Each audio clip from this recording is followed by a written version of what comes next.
Pour cette dernière semaine de campagne électorale, le Premier ministre sortant, Justin Trudeau, a mis les bouchées doubles.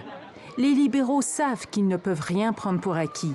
Et cette campagne a été difficile pour leur chef. Il y avait un bilan à défendre. Il le défendait très maladroitement. Il manquait de conviction. Il manquait même d'énergie. Le principal rival de Justin Trudeau, le conservateur Andrew Scheer, n'a pas été beaucoup plus performant durant cette campagne. C'est pas un grand communicateur.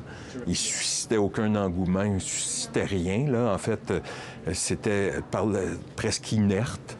Alors, il n'a pas connu une bonne campagne, lui non plus. Alors que les deux autres chefs, qui ne peuvent aspirer au pouvoir, ont, eux, mené une bonne campagne électorale. Jagmeet Singh, du nouveau Parti démocratique, s'est démarqué par ses qualités de communicateur. Il a démontré qu'il avait un certain charisme, qu'il représentait jeunesse, fougue, humour.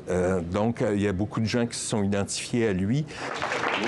Et au Québec, le nouveau chef du Bloc québécois, le Parti souverainiste, qui ne présente des candidats que dans la province, a mené une campagne dynamique et efficace.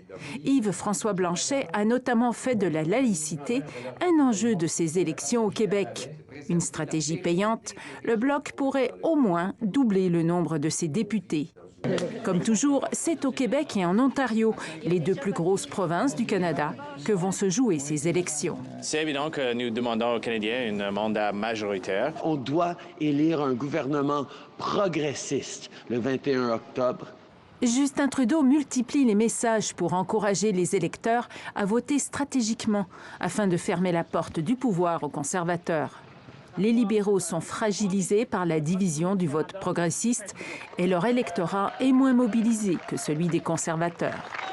Mercredi, Justin Trudeau a reçu l'appui de l'ex-président américain Barack Obama qui demande à ses voisins du Nord de lui confier un second mandat.